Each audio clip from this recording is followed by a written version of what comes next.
gars, salut les gars, Tom, de retour dans vos vies. Avec moi, j'ai ramené le crew. Johan n'est pas là avec nous, mais c'est pas grave. On aura ses pronostics et s'il y a des choses à dire, on va faire passer ça dans le podcast.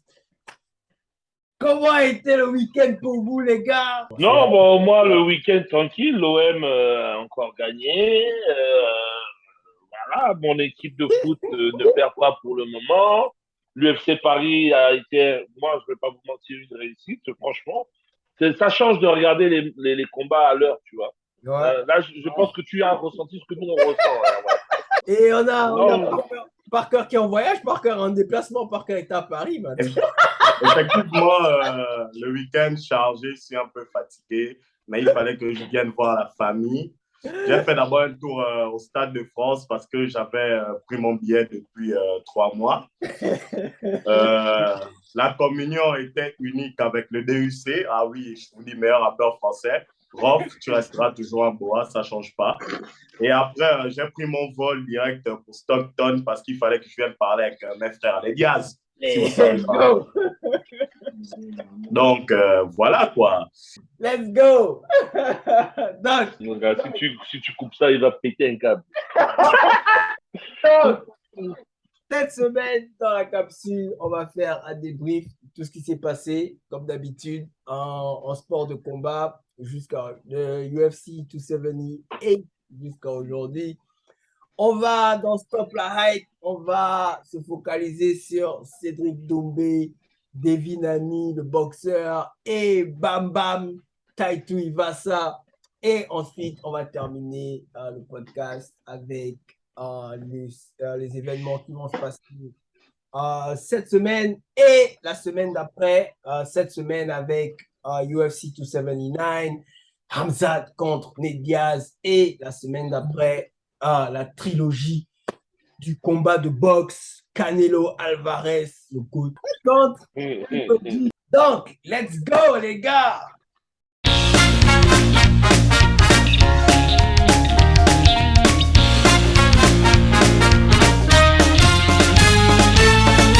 UFC 278, qu'est-ce qu'on retient? Quelles ont été vos décisions? Quelles ont été vos surprises?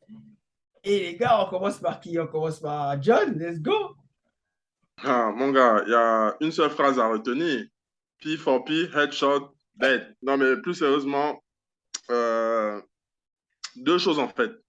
Moi, je m'attendais, comme j'avais dit dans la preview, je m'attendais à, comment il s'appelle? Edwards, beaucoup plus mordant. Et c'est ce qu'il a fait lors du premier round. Voilà, il a allé chercher le takedown. Colby a failli sur le takedown, mais personne n'emmène Ousmane au sol. Personne ne prend le dos de Ousmane. Et lui, il l'a fait. Sauf que il n'a pas continué, en fait. Il n'a pas continué. Et quand Ousmane est revenu, il a même baissé la tête. Et à un moment donné, moi, ce qui m'a saisi, c'est que le coach lui dit, mais tu ne peux pas partir comme ça. Il faut allumer le feu, là. Tu ne peux pas partir comme ça. Il avait la tête baissée. Et il perdait ce combat jusqu'à ce qu'il sorte le high kick. Et un high kick qui était travaillé. On ne savait pas, mais le high kick était travaillé. Ah ouais. Il avait vu l'erreur, cette petite erreur-là que Ousmane faisait à chaque fois. Ça n'a pas bail au cours du combat. Et là, comme ça, voilà, Ave Maria s'est passé. Voilà, c'est le choc. C'était le choc de la soirée, en fait. Donc, Silva a bien travaillé au Brésil là-bas avec les chamans. Ils ont attaché Ousmane. Et ça a payé. Alors, pour moi, c'est ce que je retiens de la soirée, ce qu'il faut retenir de la soirée. Ouais, ok. Parker? Ouais, comme tout le monde, l'UFC 278, je pense que tout le monde a été choqué par le kick de Edouard sur Kamaru. Perso, je ne voyais pas Kamaru perdre le combat vu. Ok, il a fait un takedown, personne n'est invincible ou personne ne peut amener au sol Kamaru, mais on a amené au sol Kamaru une fois, mais après on a vu le déroulement du combat, on va dire domination totale, nulle et sans partage de Kamaru. Et après, bim, bam, boum, sommeil. Comme j'ai toujours dit, je pense ici, c'est deux hommes qui se battent, deux humains. Donc, c'est un sport de combat, il suffit d'un coup mal placé ou bien placé pour arrêter n'importe qui. Et c'est ce qui s'est passé avec Camaro. Direct, bien placé, il a pris ça off. Il n'y a pas de machin. Félicitations aux champions. Mais je dirais aussi sur ce combat, spécifiquement parce que vraiment, je me suis un peu ennuyé avec Costa et tout le reste. Sur ce combat, c'est que ça fait du bien à certains champions. Je pense qu'on va voir un autre Kamaru en Angleterre. Ok, Léo. Bah écoute, je partage quasiment toutes les impressions de mes collègues. Sincèrement, je vais commencer par les autres combats. Trois mots, nul à chier. Sincèrement, sincèrement, comme vous savez, j'ai pas forcément tout suivi en direct, mais alors j'ai rien raté du tout. Mais Kamaru, ça m'a attristé. Mais peut-être que tu as dit un truc tout à l'heure, par cœur, qui est très important en off, quand on parlait de Gann, c'est qu'on est à l'UFC. Donc à l'UFC, on n'est pas là pour faire des erreurs. La moindre petite erreur peut être corrigée. Et lorsque le combat a commencé, et il me semble que je vous l'avais même, je voulais commenter, vous m'avez même pris au nez, je vous ai dit, moi, le regard de Kamaru ne m'a pas rassuré. Il n'a pas le même regard que tous ses combats. J'ai regardé, hein, je me suis dit peut-être que j'abuse, tu vois. Mais dès qu'il commence un combat, j'ai senti qu'il y avait quelque chose de différent. Alors oui, il a dominé, mais on est en UFC, on n'est pas en PFL, on n'est pas au Bellator. La moindre petite erreur, elle devra être corrigée. Et quand on est champion, on doit faire attention à la moindre petite erreur. Et là, il n'a pas fait attention. Et pour moi, c'est un manque de lucidité, un excès de confiance en soi. Et malheureusement, comme Parker a l'habitude de dire, tu peux être le plus fort du monde, un coup bas bien placé, tu tombes. Il est tombé. Mais sincèrement, j'ai été attristé. Non, mais moi, c'est direct, hein, comme John disait, hein, ce que je retiens, c'est pound for pound, headshot, dead. Par contre, ce que je retiens du combat, comme je vous disais en aparté, pour moi, ce que je retiens, c'est le premier round. Comme je disais la dernière fois, le fait qu'il soit à Denver, qu'est-ce que ça donne en fait? Le round 2, est-ce que ça continue sur la même lancée que le premier round ou bien ça change comme ça a été le cas? Est-ce que ça change si on n'est pas à Denver? Si on est dans un autre, si on est dans un autre arena, parce qu'à Denver, il y a le facteur de la fatigue, nous sommes en altitude. Et ça, on a vu ça tout au long de la soirée. Les combattants n'arrêtaient pas de se fatiguer, des trucs comme ça. Est-ce que ça aurait été le cas si c'était ailleurs? Est-ce que le premier round aurait été répété? Erwan, excuse-moi, je me permets de te couper. En Formule 1, tu peux dire ça. Parce qu'on n'a pas tous les mêmes voitures. Donc, Ouais. on peut dire que la voiture de l'autre est plus forte. C'est peut-être pour ça il est puissant. Mais là, c'est pas un combattant qui est avantagé par rapport à l'autre. Ils combattent tous dans les mêmes conditions. Ils se sont tous entraînés dans les mêmes conditions. Ils sont arrivés, ils étaient tous dans les mêmes conditions. Donc, ça aurait été à Denver ou à LA. Pour moi, c'est pareil. Ça n'aurait pas forcément changé quelque chose. Parce que certes, Edouard était fatigué, mais c'est son body language en fait qui est complètement off. Le mec s'assoit, il baisse la tête, son coach parle, il baisse la tête. Tu as l'impression que le mec, en fait, jusqu'à ce moment-là, il est complètement absent. Ça dit, dans sa tête, il a perdu.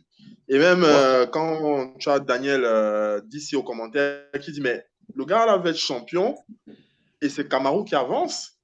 On est dans le dernier round, il doit donner tout ce qu'il a.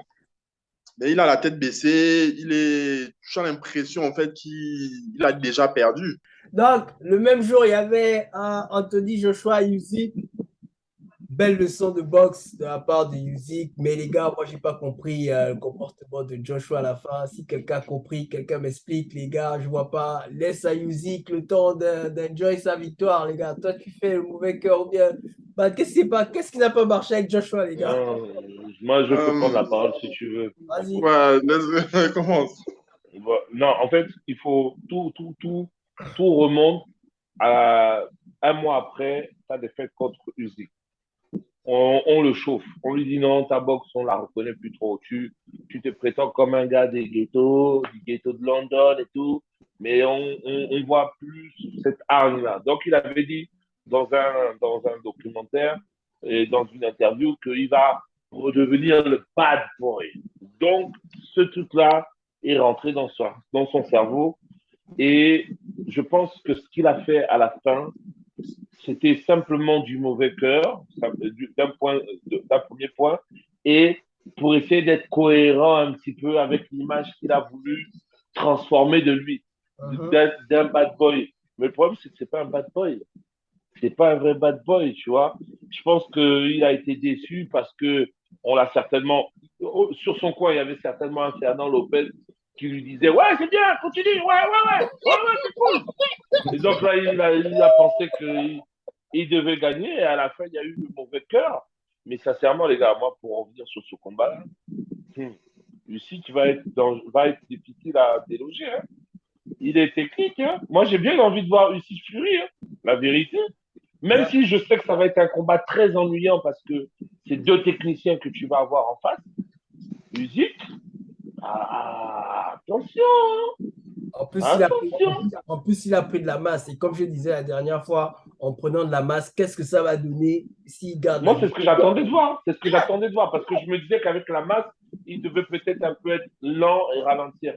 Voilà. Attention, en plus, il contre fort. Hein. Et c'est toujours là, mec. Vas-y. Oui, Parker a levé la main. Vas-y, Parker, t'as levé la main. Tu as le droit. Je reviens sur toi, Léo. Je vais d'abord un peu parler de Joshua. Je suis totalement déçu de ce mec-là. J'ai cru, oui, parce que vous avez vu mon analyse dans la dernière capsule, que c'était un champion qui apprenait de ses erreurs.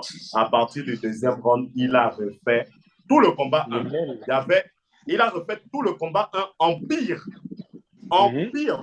En fait, j'étais devant la TV, je sens que, mais mec, tu es en train de faire quoi? Soyons un peu sérieux. Tu veux reprendre tes ceintures? Tu remarques même que c'est Usyk qui est le champion, qui revient encore même vers lui. Tu te demandes que maintenant Joshua, il est en train de chercher une droite, je dis une droite, un uppercut qui est presque jamais revenu. Je regarde le combat, je sens que mes mecs changent, attaque-le comme un chien, je ne sais pas. Tombe sur lui, ton body te sert à quoi? Essaye de faire quelque chose. Léo, le problème, c'est que essaye de faire quelque chose. Ce n'est pas... Parce que le problème, c'est que si on est dans l'optique de... On doit éviter le chaos, mais pourquoi tu viens combattre, en fait? Si tu es dans l'optique que tu es en train de perdre, et c'est toi, on est au septième ou huitième round, tu es en train de perdre déjà au point, tu ne prends aucun risque parce que tu as peur du chaos, mais mec, autant même ne pas combattre parce que si c'est sur le fait d'aller au point, on va t'allumer plus que tu as laissé depuis le deuxième round. Et même la manière dont les jurys là ont fait la carte score, je suis désolé, je faisais la mauvaise foi, oui, je vous le dis, parce que j'ai misé sur Joshua. Mais quand je regardais le combat, je sens que, mec, autant mettre un KO au frangin, mais il n'a rien fait. Rien fait. Félicitations à Usyk, totalement. J'ai cru que c'était le genre de champion. On m'a battu. Ouais, j'ai un peu réappris. Je vais venir, mais ça fait pire. Même Wilder, on va prendre le combat de Wilder contre Fury. Wilder a pris le risque. Le combat 2, il prend un KO, les gens vont se dire que ouais et tout. Mais non, il a compris qu'au fil du combat, il a compris que, mais en fait, ça devient dur. On va refaire comme le 1. Mieux, je prends le risque. Il a pris le KO. OK, il a pris le KO. Mais il a essayé. Parce que si Fury avait pris, vous avez vu les parpaings que les mecs se sont envoyés, il comptait sur ça. Mais Joshua, il a fait quoi? Il n'a rien fait. Maintenant, je répète. Je reviens sur Léo. Usyk Fury, merci. Deux techniciens, mais le problème, c'est que on a le mec, l'autre en face, c'est un Rocky Balboa, Mohamed Ali, très compliqué que tu ne... Honnêtement, moi, celui qui arrive à bien me décrire la boxe de Fury, qui est presque imprévisible, oui, il a le jeu de jambes, il fait le show, mais c'est un peu comme vous parlez souvent de Gane, mon meilleur. Le gars, c'est pas un poids lourd. C'est pas un poids, la manière dont il danse et tout. Et la manière dont il a été, je dis bien, éteint Wilder. Le mec a raison de dire qu'il n'y a personne. Oui, Usyk, en ce moment, il est champion, mais pour moi, c'est une hype. Parce que contre Fury, Fury va l'éteindre. Mais après Fury, s'il le tape, après, il fait quoi? Il retourne à la retraite. Et comme tu disais, il est intouchable. Pourquoi? Parce que quand tu regardes honnêtement cette catégorie, il n'y a qui pour lui? Il n'y a personne pour lui. Ok, John? Bon, je vais revenir sur les deux points. Je vais commencer par le côté ce qui s'est passé après le combat. Je pense que l'élément, en fait, s'est laissé emporter par les émotions. C'est ce qui s'est passé face à... On revient avec le parallèle Wilder-Fury. La conférence de presse de Wilder lors du dernier combat, le mec a les écouteurs, il ne fait pas la conférence de presse. Tu sens qu'en fait que, je ne sais pas si c'est une concentration qu'il voulait faire, mais tu sens en fait que le gars était rentré dans sa tête. Donc, il ne voulait plus écouter. Joshua, quand il termine, en fait, regardez comment il marche. Il marche, il va serrer des mains. À un moment donné, il part à gauche, il part à droite, il commence à s'énerver. Quand il revient, l'élément s'est laissé bouffer par les émotions parce qu'il a essayé quelque chose qui n'a pas marché. Et en conférence de presse, c'est même ce qu'il dit. Il dit, j'ai essayé, ça n'a pas marché. Et il s'est mis à pleurer, en fait. C'est là où, mentalement, le travail ne sera même pas au niveau de la boxe. C'est mentalement d'abord que ça va se passer. Mais John, il a essayé quoi? Hein? C'est là où je vais y revenir. Je vais y revenir. Donc, c'est le travail qu'il devra faire par la suite et que Wilder même, on verra s'il a pu faire ce travail-là. C'est mentalement d'abord que ça se passe parce que c'est une défaite qui... L'élément s'est fait bouffer de A à Z. Maintenant, pour revenir au combat lui-même, il fallait qu'il l'empêche Usyk de se mouvoir. Et pour l'empêcher de se mouvoir, parce que le gars a un très bon jeu, j'allais dire un jeu de tête, elle est de très bons mouvements de tête, il fallait frapper au corps. Il a essayé de frapper au corps, et ça ralentit Usyk. Mais le problème, en fait, quand il a eu le momentum, je crois que c'était au 9e, qu'il frappe au foie, il n'arrive pas, c'était au 7e, il n'arrive pas à suivre. Il doit suivre à ce moment. Il frappe, il s'arrête. Et c'est là où c'est à ce moment-là que je n'ai pas compris, en fait. Parce qu'il a peur du contre. C'est Usyk a mal, il s'arrête et il laisse le temps à Usyk de reprendre son souffle. Et ce qu'il n'a pas pu faire en combat, en fait, c'est ce que Usyk maîtrise très, très bien, c'est s'adapter. S'adapter. Il était ralenti, il a réussi à s'adapter. Tops. Écoute, il a peur du contre depuis Ruiz et Klitschko. Et bizarrement, je vais faire un petit parallèle avec l'autre match, le combat d'hier. C'est la même chose que j'ai vu avec Gane hier. C'est-à-dire que Gane, à un moment donné, il pouvait terminer, mais il avait peur du contre. Et ça, c'est parce qu'il a été touché. Et c'est la même chose. Joshua, depuis qu'il a été touché, il s'est fait contrer contre Ruiz. Bam! Le premier combat contre Ruiz, il se fait contrer, il perd. Contre Klitschko, il s'est fait contrer, il perd. Donc maintenant, quand tu as l'habitude de te faire contrer, mais c'est un ressenti normal. Tu as peur. Donc il faut savoir battre la peur. Et je suis d'accord avec la partie mentale. Non. Le mental n'y est plus. Chez Joshua, le mental n'y est plus. Donc, la semaine dernière, il y avait un UFC Paris, événement grandiose. Ah, les combats n'ont pas mérité. J'ai écouté Vettori, comment il s'appelle? Vettori. Whittaker. Ah oui, grand combat. Le combat était beau. Le combat était beau, l'événement était beau aussi. Victoire par KO de Gane sur Taito Ivasa. Comment vous avez trouvé l'événement, les gars? UFC Paris. Concrètement, si tu allumes la télé et qu'on te dit pas que c'est UFC Paris, tu as l'impression que c'est Las Vegas. Hein. Tu as l'impression que c'est un peu... Franchement, c'était bien. À ce niveau-là, c'était bien. Moi, il y a quand même un truc imagé. Pendant, je ne sais pas si vous l'avez su sur RMC, il y a un truc imaginé, c'est que les commentateurs, on les entend. C'est-à-dire que même le combattant, à un moment donné, les combattants parlent même avec les commentateurs. Mais s'il y a 2 combats, s'il y a même pas 2, un seul combat que je retiens, c'est vraiment Whittaker. Moi, je suis comme toi, Erwan. Je me demande. En fait, je vois maintenant Adesanya un peu différemment. Tu vois, je me dis qu'en fait, Adesanya a eu raison de revenir sur ses bases, en fait, les bases de tenir la distance. Parce que à un moment donné, j'étais en train de penser à un truc. J'ai dit, putain, il a une garde. On dirait que le mec là, il a fait de l'apkido dans sa vie. Et juste derrière, le commentateur, il dit, voilà, ceinture noire d'apkido. Je dis, merde. Donc, je comprends mieux. Il a maîtrisé Victory, mais le combat était trop beau. L'ambiance était magistrale. Ouais.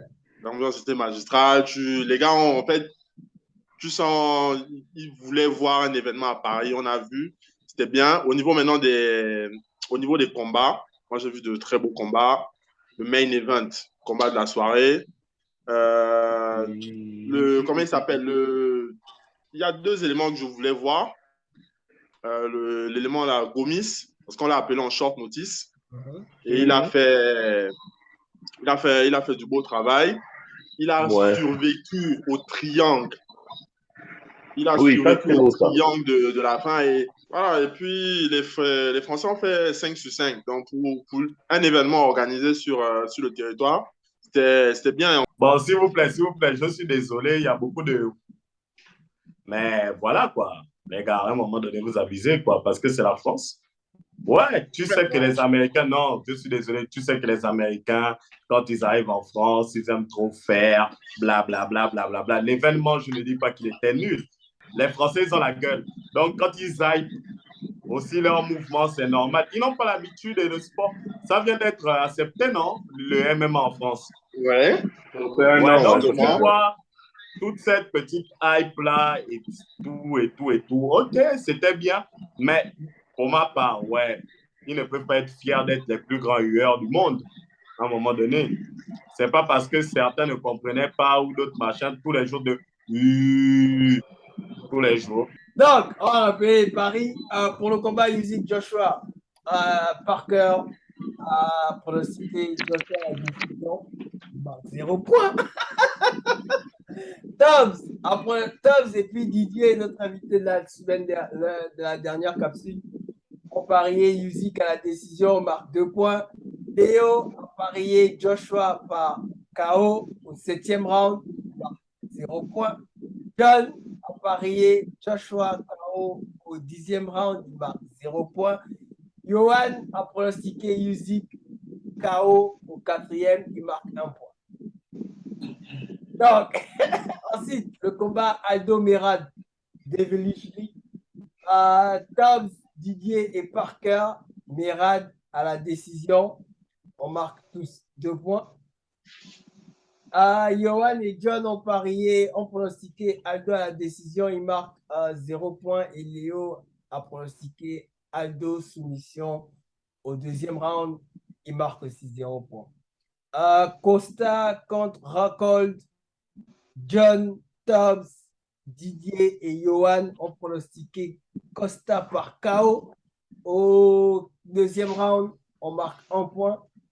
Parker a pronostiqué Costa KO au 3e round, il marque 1 point. Léo, beau jeu. Costa à la décision, il marque 2 points. Et finalement, Kamaru Edward Dietz a pronostiqué Kamaru à la décision. Parker, Kamaru KO au 3e, 0 points. Avec Dietz aussi, 0 points. Johan, Kamaru KO au 4e, 0 points. John, Edouard à la décision, 1 point. Léo, Kamaru KO au 2e, marque 0 points. Et Tobbs, un peu, oh, Edouard KO au 4e round, il marque 2 points. Pound, headshot, dead. Résultat, classement.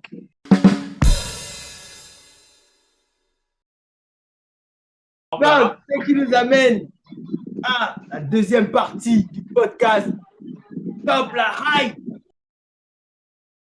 Hey!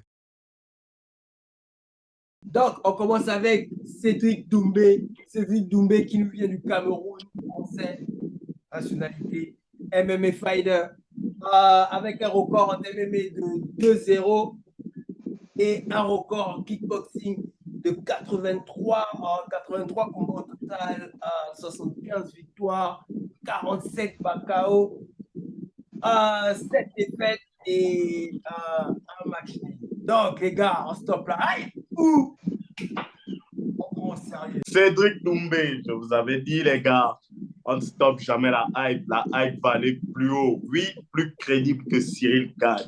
Je le vois aller très loin à l'UFC. Très, très loin. Parce que les gens ne l'aiment certes pas parce que c'est peut-être nouveau pour eux. Ils aiment les gueulards américains, mais quand c'est un Frenchie qui est sûr de lui et de sa force de frappe, oh ouais, il est arrogant, il n'a jamais rien fait. Mais c'est normal, il ne va pas aller affronter Adesanya en n'ayant que 2 combats à l'UFC. Il est sûr de lui. Donnons au MMA parce qu'il a dit hier sur RMC que les gens parlent qu'il a été chassé, mais il n'avait même pas encore dit aux gens qu'il avait signé à l'UFC. Et il vous le dit qu'il a signé à l'UFC, qu'il va combattre à l'UFC. Il n'a pas combattu à l'UFC Paris parce qu'il y a des règles en France qui disent qu'il ne doit pas avoir 5 combats d'écart ou je ne sais pas, un truc du genre. Mais il va combattre à l'UFC et moi, je suis totalement hype pour ce mec-là. Oui, je sais qu'il va faire mal à l'UFC. J'ai confiance. Donc, OK. Parker prend au sérieux. John, top la hype, Cédric Doumbé ou bien... Il y a la hype en kickboxing. Il a un nom en kickboxing. Il n'y a pas de problème là-dessus, mais je ne comprends pas la hype en MMA, en fait. C'est ça, pour moi, il n'y en a pas. C'est un nom, un gros nom du kickboxing qui va à l'UFC. Donc, pour moi, ça bouge, ce n'est pas un problème. Donc, que quelqu'un soit gueulard, des gueulards, on en a vu, il y en aura toujours. C'est bien, c'est son style, c'est son truc, c'est tout, c'est son délire. Il est marrant, il est confiant, ok, il n'y a pas de problème. Mais en MMA, le 2-0, là, bon, j'ai vu les 2 combats, c'était normal. Maintenant, à l'UFC, on va voir ce que ça donne. Ce sera intéressant de voir ce que ça va donner à l'UFC. Pour moi, il n'y a pas de hype. Il n'y en a pas. Il signe à l'UFC, c'est bien. Moi, je veux voir ce que ça donne, la transition, parce qu'il y avait. Comment il s'appelle Hassan Dam, à l'époque, par exemple, qui voulait faire sa transition boxe MMA. Je n'ai pas suivi ce que ça va donner de ce côté-là. Donc, moi, c'est intéressant de voir ce que ça va donner pour Cédric Doumbé. Voilà, mais pas plus hypé que ça, en fait. Non, mais John, je peux comprendre que tu dises que tu te justifies comme ça, mais la vérité, c'est que le gars est dans la hype. Tu parles, en plus, tu as fait une comparaison qui n'a absolument rien à voir. Hassan Dan, c'est un boxeur. Oui. OK? As-tu déjà vu un boxeur s'imposer en MMA? Non, chez les filles. On parle des vraies choses là. Tu me parles des filles. Mais Oli Hall, comment ça on parle des vraies choses? On parle des hommes. Est-ce que tu as déjà vu un boxeur s'imposer? Donc tu ne peux pas comparer à Samdan avec Cédric Doumbé. La hype ne doit même pas arrêter. Elle n'est même pas assez suffisante. Ça doit même encore augmenter. Ce gars-là, moi, je n'ai qu'une seule envie. Moi, demain, on me dit, tu es dans l'avion. Cédric Doumbé combat à la même heure où tu es dans l'avion. Je dis, atterrissez. Atterrissez, je dois voir le combat là. Okay, parce que, c'est ta hype. Non, mais regarde, je ne dis pas qu'il va venir frapper. Mais je vais te donner un parallèle qui va faire plaisir à Parker. Je vois en Cédric Doumbé Ned Diaz. Aussi simple que ça. La hype est justifiée. Pas du game. Ouais. Le gars, il est kickboxer, il frappe tout. Tu as déjà vu un gars avant un combat? En plus, c'est lui-même qui crée sa hype. Hein? C'est même pas quelqu'un qui est venu faire le film pour lui. Il vient, il fait un clip, il dit pardon Seigneur, je viens me confesser. Je viens me confesser parce que je vais mettre quelqu'un KO au 2e round. Il arrive le combat, bim, KO au 2e round. Tu crois que ça, on n'a pas envie de voir ça en MMA? Mon gars, la hype, elle n'est pas justifiée. Bon, Erwan, toi, c'est hype ou c'est pas hype? Ok, moi, non, moi, on a stoppé cette hype-là. Déjà, la France a dit qu'il n'est pas prêt pour combattre en MMA. Donc, on temporise un peu, hein. C'est vrai, C'est il y a... faux. Regardez-moi, Fake news. regardez-moi cette malhonnête. C'est Fake pas moi, news. c'est pas Fake c'est la news. France, Malhonnêteté. c'est la France qui a dit. C'est la France qui a dit qu'il n'est Fake pas encore prêt. news. Non, on n'a pas dit qu'il n'était pas prêt. Il a dit qu'il n'avait pas le nombre de combats requis pour être sur cette carte-là. Il fallait qu'il ait minimum 5 combats. C'est ça, c'est ça la règle en France. Et il y a une autre règle pourrie que tu ne connais pas en France, et nous on a souffert de ça, c'est qu'en France, tu n'as pas le droit de mettre l'UFC avant 20h30. Donc tous les combats préliminaires, on n'a pas vu. Donc tu vois qu'en France, il y a des règles un peu bidons aussi. Tu vas, pas, ben, tu vas maintenant te baser sur les règles bidons pour dire stop la hype. Tu vois, justement, c'est ce que je suis en train de dire. Tu vois ce que les éléments que Léo vient de mettre en avant? Quand on a traduit l'information et c'est arrivé ici, on nous a dit Cédric Doumbé n'a pas encore le niveau. Mais nous, on a les vraies infos, mon gars. C'est pour ça qu'on Nous est avons des vraies infos. Donc, on attend de voir ce que ça donne en UFC. Moi aussi, je veux voir, je veux bien voir. Mais pour l'instant. donc, si tu veux voir, c'est que Non, la hype, temporise. elle est Pour l'instant, on temporise. Bon, non, je connais le MCD. C'est bon, passez à Bam Bam. On a compris votre plan. On a compris. Ok, le prochain, comment on appelle Taiki Massa. 15 victoires en MMA, 4 défaites, propulsé vers le titre numéro 3 de la division en heavyweight en ce moment. Les gars, on stoppe la hype. Sérieux. Bam, bam. Non, non. Moi, je pense que la hype de Bam Bam est justifiée. Pourquoi? Parce que en fait, c'est quelqu'un qui va au combat, il est dans le show, même quand il perd, il est fair play. C'est quelqu'un que tu as envie de suivre, en fait. Parce que malgré tout, il est là. Sa défaite-là, c'est pas une défaite qui va l'envoyer en enfer. Parce qu'il n'a pas démérité. Il a trouvé son show, sa signature avec sa paire de chaussures et la bière. On a vu son histoire, on sait d'où il vient. Rugbyman professionnel, il se convertit, il arrive au championnat, il arrive presque à disputer la ceinture. Presque, non, je pense que la hype, elle est justifiée. Il ne faut pas la stopper. Parce que si lui par contre, c'est quelqu'un du show. Si tu stoppes cette partie-là de lui, ben, tu le détruis en MMA, en fait. Moi, je pense que la hype, il faut qu'elle continue concernant Bam Bam. Ce n'est que mon avis. Voilà. C'est simple, concis, court. T'as compris, John? Le gars, il est là où il doit être. Il mérite. On a regardé les combats. Voilà. C'est dangereux jusqu'à la dernière seconde. Donc, il peut avoir les défauts, entre guillemets, qu'on peut lui trouver en MMA. Non, mais il est là où il doit être. Il est là où il doit vraiment être. Et j'attends de voir ce qu'il y aura par la suite parce qu'il y a plusieurs combinaisons encore à faire pour le futur. Donc, j'attends de le voir contre Curtis Blade. Voilà, c'est le combat que j'avais en tête. Ça va être très intéressant. Donc, il est là où il doit être. Il y a pas, on ne stoppe pas la hype. Ok. Parker. Oh, la hype doit continuer. Le combat d'hier a prouvé ça, non? Clairement. Pour tous, je parle juste du combat d'hier. A prouvé que, ouais, la hype doit continuer. On a envie de voir plus. Ouais. Et on espère que peut-être il va un peu s'améliorer, comme un peu on a vu avec Ganou, où il a surpris tout le monde. Il allait apprendre quelques skills de lutte. Mais hier, ça prouve à tout le monde que. Mais il est dangereux, hein, le mec. Tous les parents que tu as pris à la tête, c'est le body qui t'a. Parce que les gens, il faut qu'ils réalisent que c'est son corps qui l'a tué, c'est pas sa tête. Hein. Les gars n'ont pas pris la tête. C'est le corps, on voyait bien comment il cachait maintenant. Mais mec, il est chaud. La hype doit continuer. De fou. On veut plus de combattants crazy comme lui dans la cage, man. Non, moi aussi, je vais aller sur votre lancée. La hype est justifiée. Mais par contre, moi, j'ai envie qu'on construit le personnage. Pour revenir sur ce que Léo disait, on doit continuer à faire de ce gars-là, en fait, encourager son show, en fait.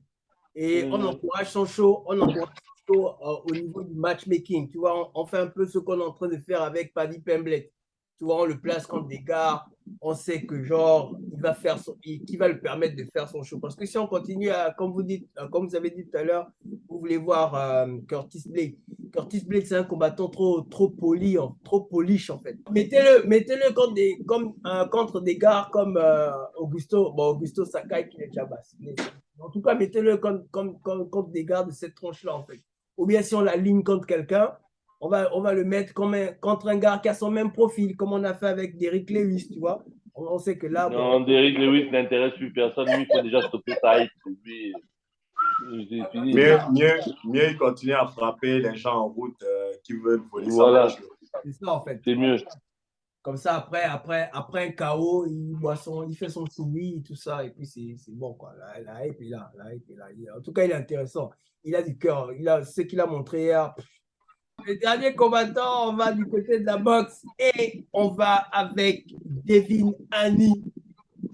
Light catégorie, lightweight, champion WBC, IBF, WBO et de Ring Magazine. 28 combats, 15 KO, 13 victoires par décision unanime. On stoppe la hype ou on prend au sérieux, les gars. On commence avec Parker. Je vais un peu prendre du temps parce que j'ai des choses à dire, s'il vous plaît. Oui, je m'arrange parce que en 2018, je travaillais sur un site internet qui s'appelait Simpress. Oui, si vous regardez les anciennes capsules, Charlotte à mon gars Young Malik et à toute la team. J'avais fait un article sur David Henner. Et David Henner était considéré à l'époque comme le futur Mayweather. Le futur Mayweather par son QI de boxe. Mais je suis totalement hype par ce qu'il est en train de devenir. Pas ce qu'il est en train de devenir parce que j'ai l'impression que là où je le voyais arriver, parce que je ne vous cache pas, je suis un fan absolu de Gervonta Davis, mais là où Haney est en train de partir, mais c'est grandiose. Il call out tout le monde. Quand je dis tout le monde, c'est tout le monde, tous les petits de la nouvelle génération là. Il dit les gars, ouais, vous êtes en train de protéger votre score, mais moi, je vous prends vous tous. Je suis hype sur Twitter. Il les défonce tous. Même mon type, Gervonta Davis, il défonce. Tu veux venir porter un contre-argument? On a vu Espinoza hier qui est venu pour vouloir parler. Il a dit, arrête de mentir, nous sommes en partenariat 50-50 et moi, j'ai mon mot à dire et je le dis clairement. Si quelqu'un veut me combattre, il ne voulait même plus combattre Kambosa, le combat qui doit arriver, je crois, en novembre ou en décembre. Parce que le mec, il avait dit, après le combat contre Kambosa, celui qui est chaud parmi les Garcia, les Davids et tous ceux qui font le bruit, comme il a dit, Mickey Mouse qui ont les fausses ceintures, ils peuvent venir essayer de prendre ma ceinture parce qu'il est en train de se faire un nom. Et il veut raser, un peu comme, ça va vous rappeler, Errol Spence. Il a dit, il rase tout le monde avant d'aller plus haut. Parce que tout le potentiel, il a quoi? Il a 23 ans dans le petit. Il a 23 ans et il rase. Lui, il ne fait pas comme les autres et tout, parce qu'il a dit ça a pris du temps. Il est déjà prêt depuis ses 21 ans, je crois, donc depuis 2 ans. Il dit clairement qu'il prend tous les gars qui sont chauds. Il prend. Et c'est pour ça que même aller s'entraîner comme Floyd était, anecdote, le coach de Gervonta, le petit s'entraînait aussi avec Floyd souvent. Il a arrêté de s'entraîner avec Floyd parce qu'il call out Gervonta et il a eu un problème avec le père Mayweather. Il a eu un problème avec le père Mayweather. Il call out tout le monde. Je suis totalement hype par lui. C'est une formalité, ce qu'ils vont encore aller faire à Kambosa. Vous avez suivi le combat, moi? Celui qui est contre ça, hype, est contre la boxe. Tout court. Ah oui. Ok. Léo? Écoute, que veux-tu dire après ça? Non, moi je pense. Non, je vais être très court et concis. Elle n'est pas assez consistante, ça arrive. Parce qu'il mérite beaucoup plus. Personnellement, on n'entend pas assez parler de lui. Effectivement, il a un certain QI de boxe pour sa catégorie qu'on ne voit pas souvent. Je pense que la hype, elle n'est pas assez développée en fait. Mais pour qu'elle soit développée, il faut qu'il y ait plus de parkers, plus de personnes qui fassent on va dire quoi, on va dire la talakou. Et comme lui-même il dit, il n'est pas là pour se faire un nom. Il est simplement là pour venir frapper. C'est peut-être ce qui manque pour que sa hype soit un peu plus prononcée. Donc non, on ne stoppe pas la hype, au contraire, on devrait l'augmenter. Ok. John? On stoppe la hype.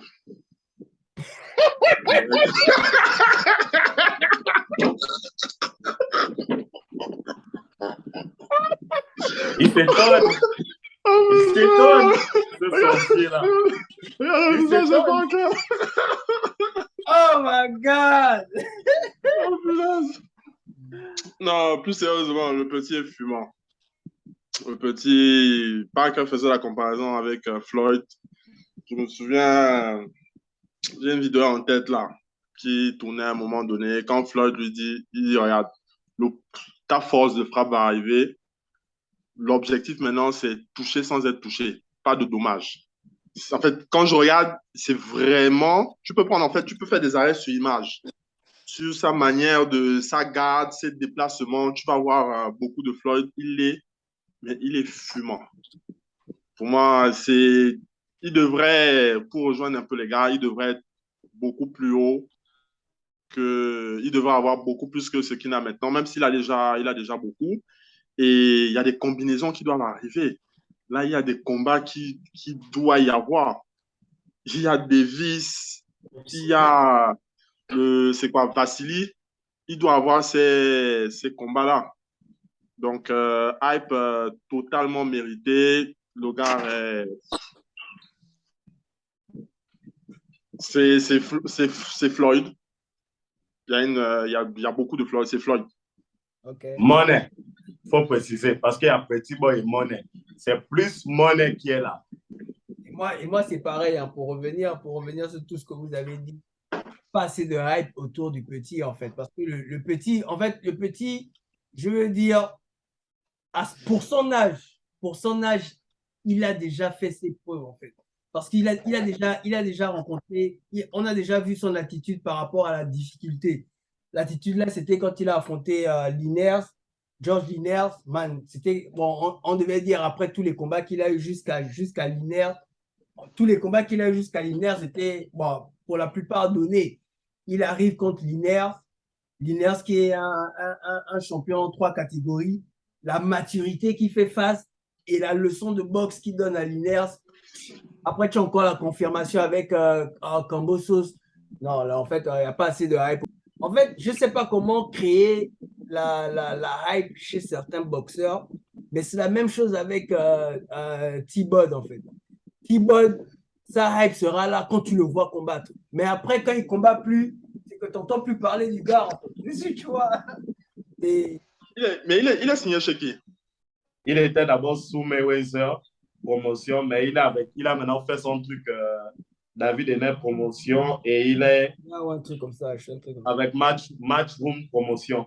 Ouais. C'était ça dans Stop la Hype. N'oubliez pas liker, commenter, partager et abonnez-vous sur la page La Capsule.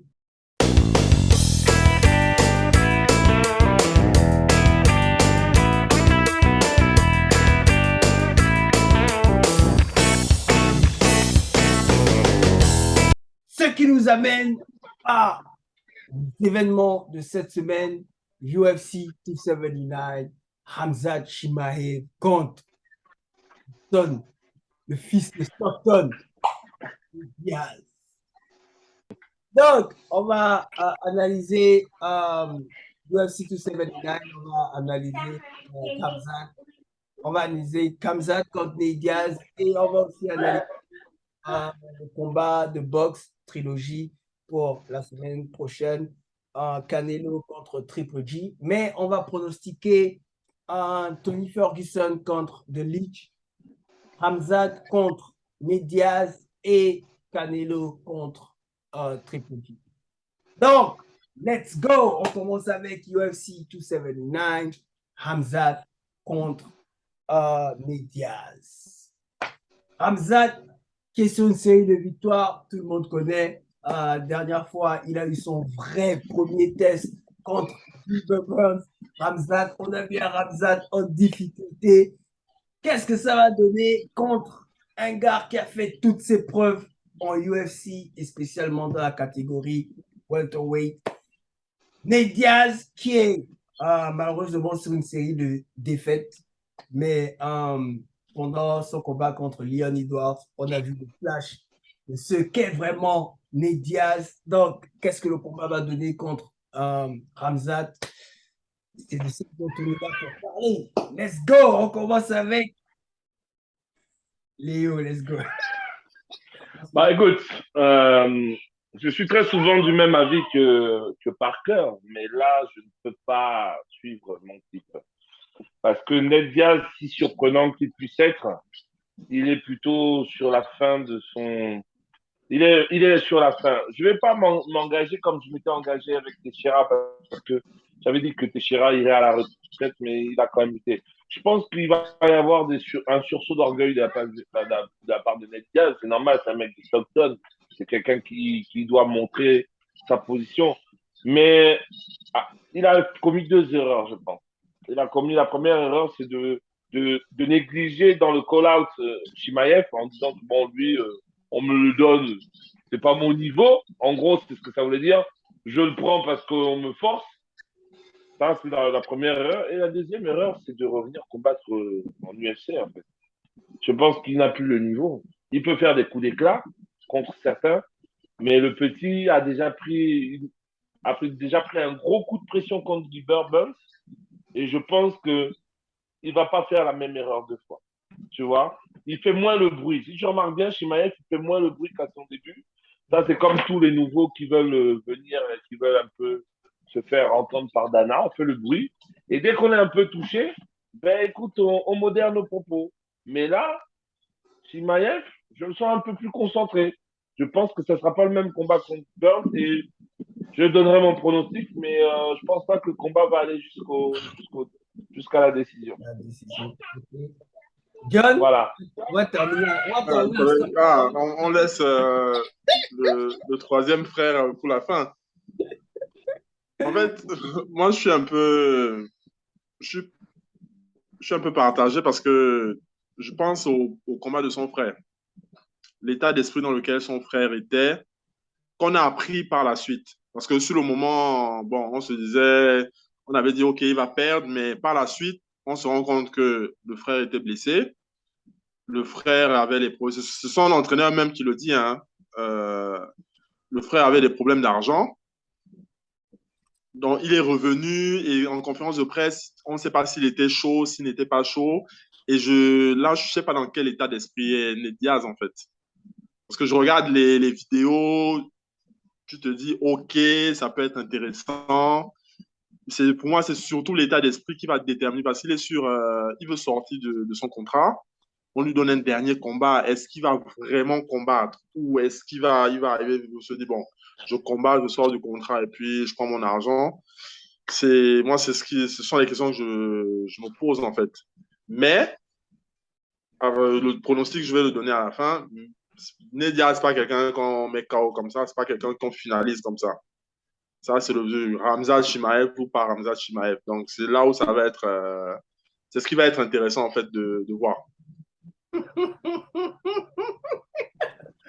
Donc, ouais, moi aussi, je vois un peu la chose un peu comme vous, hein? Je vois un peu, je vois pas comment on appelle, Nate Diaz va aborder ce combat. Une chose est sûre, tu peux être sûr de quelque chose avec Nate, et que s'il signe quelque chose, il vient pour se battre, en fait.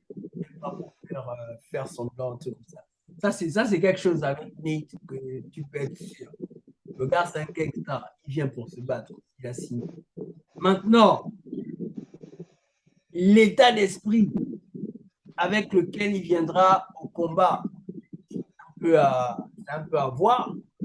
Maintenant, on appelle la condition sur le conditionnement, c'est-à-dire dire, le coffre ou bien le cardio, son état de santé. À voir aussi, il y a beaucoup de questions en fait. Mais ce qui est sûr, c'est qu'il faut toujours s'attendre à une surprise, comme tout le monde dit, quand Ned Diaz combat. Ah, maintenant, le pronostic, c'est vrai, on va tous le donner à la fin. Mais bon, moi, comme Léo, je vois pas le combat aller à la décision.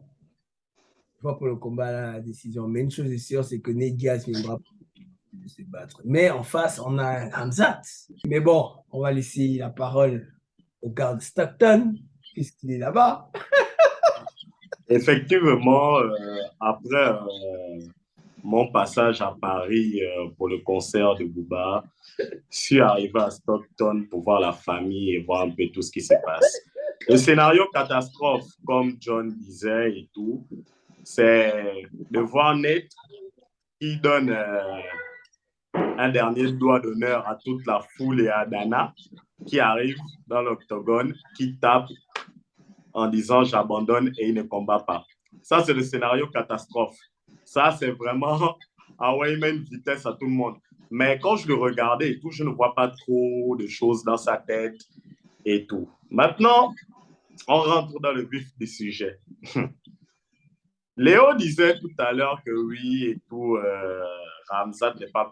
Mais Ramzat a parlé beaucoup. Hein. C'est Diaz qui ne parle pas dans toute cette histoire-là. Diaz, il est en train de fumer un bon joint de pakistanaise avec un gars de l'ISDA, le gars du contrôle antidopage. Il était en train de se mettre bien. Ramzat, il a dit, ah oui, les paroles vont se retourner contre toi un jour.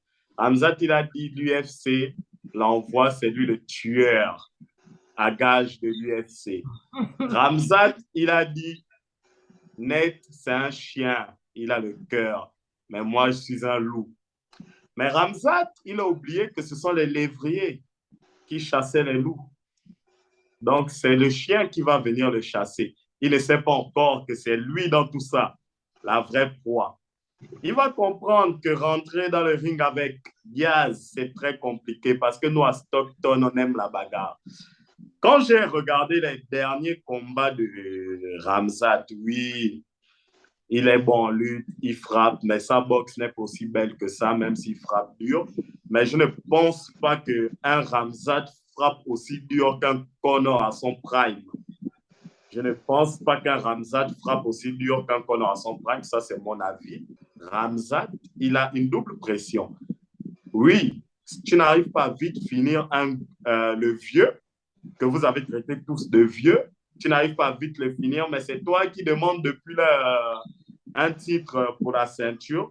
Et si tu perds, donc, monsieur, tout le bruit là, c'était pour... Ils ne vont pas voir seulement que c'est net. Ils vont dire, c'était pour venir perdre contre un vieux que Edwards a frappé, que Masvidal a battu. Mais mec, tu vas faire le parcours comme tout le monde. Ta hype s'arrête là parce que Net peut absorber sa hype et Edwards, parce que vous savez que les Diaz, on a un peu des trucs dans la tête. Edwards, il a dit ouvertement qu'il est chaud pour donner un title shot à Nate. Nate fait rentrer l'argent à Dana White. Donc, Dana est capable de dire, en cas de victoire de Nate, même si c'est son dernier combat, mec, signe avec moi pour ce dernier combat pour le titre et après on verra. On ne censure pas. Il va faire ça à Kamzat. Maintenant, vous allez connaître mon pronostic tout à l'heure des chronos. Vous serez tous peut-être surpris ou pas, mais la famille reste la famille, quoi. Donc, ce qui nous amène à Canelo Alvarez Triple G qui va se dérouler le 15 septembre, okay? Pas cette semaine, mais la semaine prochaine. On va rappeler que c'est le troisième combat entre les deux. Le premier, c'était soldé par un match nul, si vous voulez. Le deuxième, décision unanime, Canelo. Donc, on a un Canelo Alvarez qui revient d'une défaite qu'il a enregistrée contre Bivol. Une grosse défaite, s'il te plaît. Merci. On a un Triple G il revient victoire par KO Murata. Comment le combat va être abordé par les deux combattants? Comment te dire que ça me saoule déjà de voir Canelo combattre? En fait, j'ai l'impression. Non, mais sincèrement, ça me saoule parce que, en fait, j'ai l'impression qu'en fait, on met tout sur Canelo, en fait. Tous les espoirs de la boxe sur Canelo, en pensant peut-être qu'il va faire des rebondissements. Et en fait, je vais t'expliquer, la stratégie, elle est simple. La stratégie, c'est j'ai perdu contre Bivol, donc on va le remettre contre un gars qui l'a déjà tapé, en pensant, ma chérie, s'il te plaît. En pensant que bon, il va taper Triple G, et puis hop, on va le rebooster, et puis il va repartir taper Bivol. C'est un scénario qui est déjà là. Sauf que Triple G, comme tu viens de dire, son dernier combat, c'est quoi? Un KO. KO. Le premier match, qu'est-ce qui s'est passé, le premier combat? Match nul? Ouais, match nul. Et décision partagée en plus parce que je pense que Triple G avait mis le plus de coups. Hein. Aujourd'hui, Canelo n'est plus en position de force. Parce qu'au départ, Canelo était en position de force, donc la décision unanime a été justifiée lors du deuxième combat. Aujourd'hui, il n'est plus en position de force. Il doit prouver à nouveau qu'il est dans la hype que John et Johan et tout souhaitent. Et c'est là où il va faire les erreurs. Canelo est bon, on va pas se mentir. Canelo est bon, mais il est sur la phase descendante. Je vois ce combat-là. Je suis même pas sûr que le combat aille à la fin. Tu comprends? Là, je vois Triple G arriver avec une confiance, une revanche à prendre. Et il a vu les failles comme tout le monde a pu les voir contre Bivol. Il les a vu les failles. Canelo est en train de me fatiguer. Je n'ai juste qu'une seule envie, c'est qu'on le corrige une deuxième fois. Et là, Triple G, je pense qu'il vient à la bonne période pour pouvoir le faire. Voilà. Et je donnerai mon pronostic à la fin. Merci. Je vais prendre pour laisser John et Top 6 ans des trucs à dire. Moi, je suis totalement d'accord avec l'analyse de Léo. Je ne vais pas trop ajouter. Canelo, il revient, il redescend pour Triple J pour redorer son nom et tout. C'est la fatigue. Il a vu que devant, c'était dur. Il sent que, bon, ok, je vais un peu retourner chez le moins cher que je connais beaucoup. Et en parlant de ce combat 1, en voulant utiliser la même stratégie que Floyd, il avait perdu. Mais comme on dit toujours que son contender de faire un peu plus parce que c'est Canelo qui ramène le plus d'argent, eh bien, ils ont dit match nul. Ça, c'est pour me rappeler du combat 1. Au combat 2, il a fait mieux et tout. Et le combat 3, il va faire mieux. Et bon, vous allez voir mon pronostic. John? Bon, en fait, je pense qu'on est tous d'accord sur le scénario. Léo a On donné l'a le tapé. scénario. C'est exactement ça. C'est-à-dire qu'en haut, il a bu, il redescend. Mais moi, je suis pas. C'est un combat que je vais regarder naturellement, mais c'est un match 3 par exemple. J'aurais aimé voir ça pas longtemps après le match 2. Comme ça, on Et peut en plus, il décider a dessus. 40 ans. Donc là, tu fais un match 3. Ok, il y a eu, on va dire, c'est 1-0 en termes de victoire, un match nul par la suite. Donc, c'est pour ça que tu regardes pour voir peut-être que ça peut se dérouler autrement. Mais le problème, c'est il descend, mais pas dans les, pour moi, pas dans les bonnes conditions. C'est un peu ça, c'est un peu ça. Moi, je me dis que ce combat-là, c'est aussi pour le remettre en confiance pour après, dépendant de l'issue du combat, pour après remonter et finir ce qu'il a commencé ou voir une autre option quoi, en cas de défaite. Mais bon, je dis aussi, c'est vrai, il revient d'un petit PO. Mais bon, il y a l'âge, les gars, il y a l'âge, 40 ans. Man. Alors que Canelo, il est encore dans ses 32 ans, il a encore du chemin à faire, tu vois. Et Canelo, je me dis, c'est quelqu'un, après la défaite qu'il a subie contre Bivol, c'est quelqu'un, je me dis, bon, je me dis pas, parce que je sais pas c'est quoi son état d'esprit. Mais ce que je veux voir de lui après cette défaite, c'est quelqu'un de plus de plus, comment on appelle, de plus conscient, quoi, de plus conscient, c'est-à-dire quelqu'un qui se rend compte que, bon, OK, dans ce monde de la boxe, il y a des gens meilleurs que moi.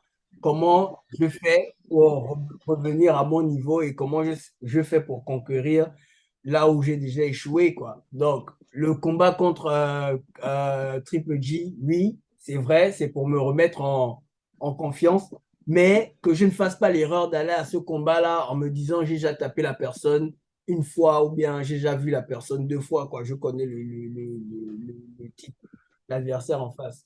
J'ai pas envie qu'il aborde le combat avec cet état d'esprit. J'ai plutôt envie qu'il aborde le combat avec un esprit de quelqu'un qui revient d'une défaite. On vient de me bastonner et j'ai envie de reprendre la ceinture où on m'a tapé. Donc, pour le pronostic, on en arrive, mais bon, c'est un peu comme ça que je vois la chose, quoi. Triple G, vieux, même s'il revient dans le combat, mais Canelo, plus focus. C'est un peu comme ça que je vois la chose. Maintenant, on va attaquer les pronostics. Comme je disais, on va pronostiquer Tony Ferguson, Lee Jonglin, okay, The Leech, Khamzat, Nate Diaz et Canelo Triple G. On commence avec Dobbs, pas de problème. Tony Ferguson, The Leech, KO de Leech au deuxième round. Nate Diaz, Khamzat, pareil, KO de Khamzat au deuxième round. Et Canelo, décision unanime. Léo? On va avec Léo, vas-y. Ok, Khamzat, Ned Diaz, Khamzat, soumission troisième round. Ensuite, Delish, Ferguson. J'hésite entre le premier et le deuxième round. Ouais, on va partir sur un KO au deuxième round aussi pour Delish. Voilà, et Canelo Triple G, split decision pour Triple G. John? La décision, quoi.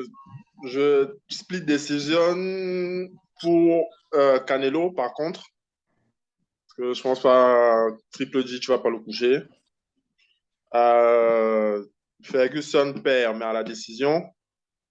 Et Khamzat à la décision. Ok. Canelo à la décision. Lee à la décision. Même là, je cogite. Ah, vous attendez tout ça. La partie du film là. Les gars, Stockton Baby, soumission de Ned Diaz, 5e round. Il n'a plus de cardio. Khamzat est fini. Soumission Ned Diaz, 5e round. Soumission Ned Diaz, 5e round. Wow. Khamzat n'a plus de cardio. Off there. On est là. Donc, c'était nous dans la capsule. Les gars, on va vous rappeler de liker, commenter, partager et donnez-nous aussi vos pronostics. Comment vous voyez la carte se passer. Pronos, commentez aussi n'importe quoi. Ça permet d'aider, ça permet d'aider avec l'algorithme. C'est ça? Ok. Voilà. Messieurs. Donc, tout le monde dit où on peut le retrouver. John, vas-y. Scientifoot 2 bis. Bon, Comme écoute, le président a dit, likez, partagez, regardez les combats. Arrêtez de regarder les highlights. Voilà. Regardez les combats, commentez, likez, partagez. Tranquillo Parker, Twitter, Scientifoot 2 bis, même si je ne suis pas très actif. Et vous pouvez me suivre sur Snap, hein, Rinaldi Jess et tout. En ce moment, je suis à Stockton, donc jusqu'à la semaine du combat, je serai là, je vais rester avec la famille et tout. Bon, écoutez, moi, pour le moment, je suis en prison. Voilà. Mais sinon, vous pouvez me retrouver sur Scientifoot 2 bis quand mon compte sera récupéré sur Facebook, Léo le VRC. Sinon, sur Twitter, Virus31, le virus. Sur Instagram, Léo le VRC. Léo le VRC partout. VRC, c'est VRC, c'est VRC. Et on va verser ça samedi pour la fin de carrière de Ned Diaz. Donc, moi, c'était Tom. Vous pouvez me retrouver sur ma page Facebook, Black People Tops, où je balance des tips en fitness. Sur Twitter aussi, Black People. Ah non, sur Twitter, vous tapez Tops et c'est bon, vous allez me voir. Donc, c'est ça, quoi. On se retrouve avec UFC 280 à Abu Dhabi. On aura Oliveira contre, comment il s'appelle? Islam Makhachev, une carte de malade. On a Peter Yan contre Sean O'Malley. On a la carte Eddie est simplement off the hook. It's crazy. Donc, until then, we say peace.